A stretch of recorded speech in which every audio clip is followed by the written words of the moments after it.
কি অবস্থা সবার? রুমি, চঞ্চল চৌধুরী এবং ভিকি জায়েদের ওয়েব সিরিজটা দেখলাম। প্রথমবারের মতো চঞ্চল চৌধুরীকে ভিকি জায়েদের কোনো একটা কাজে দেখার একটা আগ্রহ তো ছিল, সেই সাথে আরেকটা আগ্রহ সবথেকে বেশি ছিল যেটা, যে আমি ছোটোবেলা থেকেই গোয়েন্দা গল্পের উপরে আমার একটা দুর্বলতা আছে। আমি একদম কি বলবো, আমার ঘরে এখনও একটা টাং আছে, সেই টাঙের মধ্যে আমার অনেকগুলো বই আছে গোয়েন্দা গল্পের।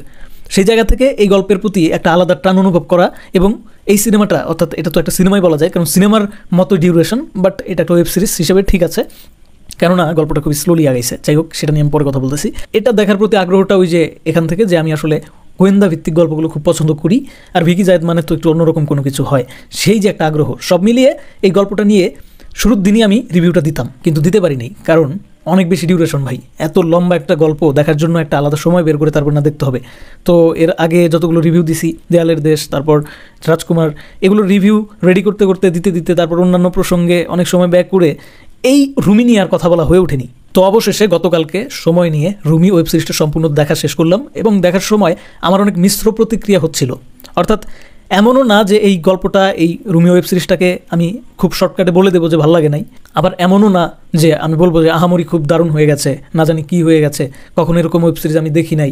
হ্যাঁ, এটা ঠিক যে এখানে একটা ইউনিক বিষয় তো অবশ্যই আছে, যে স্বপ্নের বিষয়টা। তোমরা তো সবাই ট্রেলার দেখেছো, ট্রেলারে যেটা দেখানো হয় যে স্বপ্নে বারবার একটা অচেনা মেয়েকে দেখতেছে, তারপর হচ্ছে চঞ্চল চৌধুরী তার মাকে দেখতেছে, তার মাকে নিজেই ধাক্কা দিয়ে ফেলে মেরে ফেললো, এই ব্যাপারগুলো সে দেখতেছে। তো এই ব্যাপারগুলো আসলে কেন দেখতেছে, এই ব্যাপারগুলোর সাথে আসলে চঞ্চল চৌধুরীর যোগসূত্রটা কোথায়, নাকি আসলে চঞ্চল চৌধুরী আসলে ভালো, নাকি চঞ্চল চৌধুরী একজন খারাপ, এই ব্যাপারগুলো আসলে যে কোনো একটা সাধারণ দর্শকের মনে কিন্তু প্রশ্ন জাগাবে, যে কোনো একটা সাধারণ দর্শক কিন্তু এই ওয়েব সিরিজটা দেখবে। তো এই তো দেখার সময়ও না, একদম সম্পূর্ণ ওয়েব সিরিজটা শেষ না করা পর্যন্ত আমি বুঝতে পারিনি যে চঞ্চল চৌধুরী ক্যারেক্টার, যেটা এখানে রুমির যে ক্যারেক্টারটা চঞ্চল চৌধুরী করছে, এই ক্যারেক্টারটা কি আসলেই ভালো না মন্দ, কি বলবো। এটাই বোধ হয় বাংলাদেশের কোনো ফার্স্ট এমন একটা কন্টেন্ট আমি দেখলাম যেখানে কন্টেন্টের যে মূল কেন্দ্রীয় চরিত্র তার সম্পর্কে ধারণা পাওয়াটা খুব টাফ।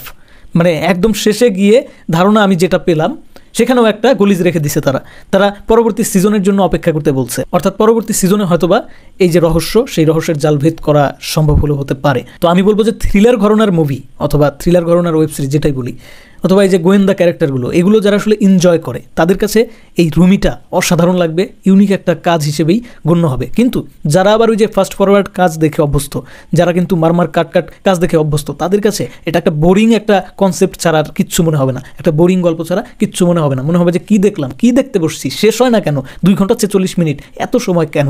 কিন্তু বন্ধুরা, আমি যদি বলতে যাই তাহলে বলবো যে আমি যেহেতু গোয়েন্দা গল্প পছন্দ করতাম ছোটোবেলা থেকে, এটার প্রতি আলাদা একটা ইন্টারেস্ট ছিল, এবং এটাকে আমি আসলে দেখতে গিয়ে খুব ফিল করে দেখতে পারছি, যার জন্য সময় নিয়ে দেখতে পারছি। ওই যে বললাম যে যদি হন্ততন্ত করে দেখে তারপর রিভিউ দিতে বসতাম, তাহলে না আমি এক কথায় বলে দিতাম যে এটা ভালো লাগে না, কী বানাইছে, কোনো অর্থ নাই, স্বপ্ন দেখতেছে, সেটাই বাস্তবে ঘটতেছে। যাই হোক, স্পয়লার দেওয়া হয়ে যাবে আবার বেশি কথা বললে, স্পয়লার দিতে চাই না। গল্পটা আমি খুব সময় নিয়ে দেখেছি, ধৈর্য সহকারে দেখেছি, এবং দেখার সময় ফিল করেছি, যার জন্য আমি আসলে পরিচালক যেটা বোঝাইতে চাইছে বা অ্যাক্টররা যেভাবে অ্যাক্টিং করছে সেই ব্যাপারটাকে ধরতে পারছি, এবং আমার কাছে খুব এনজয়েবল লাগছে, এবং আমি এটার দ্বিতীয় যে সিজনটা আসবে সেটার জন্য ওয়েট করতেছি, খুবই আগ্রহের সাথে ওয়েট করতেছি এটা দেখার জন্য যে চঞ্চল চৌধুরীর ক্যারেক্টারটা আসলে আমি এখনো সেই রহস্যের ভিতরে ঢুকতেই পারিনি, যে চঞ্চল চৌধুরীর এই ক্যারেক্টারটার আসল রূপটা কি। কালার গ্রেডিং, ভিএফএক্স এর প্রসঙ্গে যদি বলতে যাই তাহলে বলবো যে আমার কাছে খুব একটা খারাপ লাগে নাই। এমনিতেও হইচইয়ের যে কাজগুলো, সেগুলোতে কোয়ালিটিটা কিন্তু ভালো থাকে, আর সাথে অ্যাক্টর যাদের নেওয়া হয়েছে, আর্টিস্ট, ওরে বাবারে, প্রত্যেকটা আর্টিস্ট কিন্তু বাঘা। এক কথায় আমার কাছে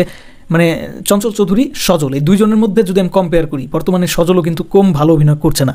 সজলের যে এক্সপ্রেশন আমাকে মুগ্ধ করেছে, এই সজলকে দিয়ে বাংলা সিনেমায় ভালো একটা ভিলেনের ক্যারেক্টার করানো সম্ভব, যেটা আসলে আমরা করাতে পারতেছি না। এটা আমাদের চলচ্চিত্র সংশ্লিষ্ট যারা ডিরেক্টর আছে, প্রযোজক আছে, তাদের চিন্তার একটা সীমাবদ্ধতা মনে করতেছি আমি। এই সজল একদিন অনেক বড় একজন অভিনেতা হিসেবে নিজেকে প্রমাণ করে দিবে। অলরেডি যারা সজলের অভিনয় রেগুলার দেখে তারা জানে যে আসলে সজল একজন বড় মাপের অভিনেতা, কিন্তু কোথাও গিয়ে লাইমলাইটে সেভাবে সে আসতে পারে না বা পারছে না। আমি যেটা মনে করি যে সজলদের মতন প্রতিভাগুলো আস্তে আস্তে পরবর্তী সময় গিয়ে আমরা বুঝি এই সময়ে তার একটা পিক টাইমে যদি তাকে চলচ্চিত্রে আনা যেত, যদি তাকে রেগুলার বেসিসে কাজ করতে আমরা দেখতাম, তাহলে আমার মনে হয় যে এই যে চলচ্চিত্রে যে এখন ভিলেন সংকট, এই সমস্ত সংকট কেটে যেত, অনায়াসে কেটে যেত। কোথায় যেন ছিলাম, এই ওয়েব সিরিজে সজল, চঞ্চল চৌধুরী এবং যারাই অভিনয় করেছে প্রত্যেকটা ইচ অ্যান্ড এভরি, ওই যে আবদুল্লাহ না কি নামের ওই ছেলেটা, ওই ছেলেটা খুব দুর্দান্ত অভিনয় করেছে, ওই যে কালো করে, ছেলেটার নাম আমার আসলে এখন খেয়াল আসতেছে না, যার যার আসলে নামটা মনে আছে খেয়াল আছে তারা কমেন্টে জানিয়ে দাও ছেলেটার নাম কি। তো প্রত্যেকটা আর্টিস্টের অভিনয় মুগ্ধ করেছে, পারফরমেন্স ওয়াইজ আসলে আমি বলবো যে দুর্দান্ত ছিল। তবে অনেকের কমপ্লেন এটা থাকতে পারে যে চঞ্চল চৌধুরীর অন্যান্য সিনেমা বা ওয়েব সিরিজে যেরকম পারফরমেন্স থাকে হয়তো বা এখানে অতটাও ভালো লাগেনি, এরকম কথা অনেকে বলতে পারে। আমি কয়েকটা রিভিউ দেখলাম তারা এরকম কথা বলছে, কিন্তু আমার কাছে এরকমটা মনে হচ্ছে না। কেননা আসলে পরিচালক এভাবেই দেখাতে চেয়েছে, চঞ্চল চৌধুরী যেভাবে আসলে ডেলিভারিটা করছে তার অভিনয় এভাবেই ভিকি জায়েদ দেখাইতে চাইছে। কেন এটা বলতেছি, এই ওয়েব সিরিজটার সম্পূর্ণ রহস্যই একদম রেখে দেওয়া হয়েছে সেকেন্ড সিজনের জন্য। এই যে প্রথম সিজন যেটা আমরা দেখলাম, যারা আসলে দেখেছে তারা আমার কথাটা কানেক্ট করতে পারবে, যে প্রথম সিজনটাতে অনেক সময় নিয়েছে তারা, কিন্তু মূল যে রহস্য চঞ্চল চৌধুরীর যে ক্যারেক্টার, আসলে ভিলেন আসলে কে ভিলেন কে নায়ক, এই ব্যাপারটা অনেকাংশে কিন্তু ধোঁয়াশা রয়ে গেছে। হ্যাঁ, তো এই ধোঁয়াশাগুলো তারা রেখে দিয়েছে ইচ্ছা করেই, যাতে মানুষের আগ্রহটা থাকে সেকেন্ড সিজনকে কেন্দ্র করে। যেহেতু ঈদ ছিল, ঈদের মতো একটা উৎসব ছিল, তারা এটা ঈদের সময় রিলিজ করে দিয়েছে, জাস্ট এটা আসলে রিলিজ করার স্বার্থে করেছে। আমার যেটা মনে হয় যে সেকেন্ড সিজনটা হবে এক্সট্রাঅর্ডিনারি, সেটা না দেখে এই ফার্স্ট সিজন যেটা, এটা নিয়ে আসলে বিরূপ মন্তব্য করা বা নেগেটিভিটি চড়ানোর কোনো কিছু নাই।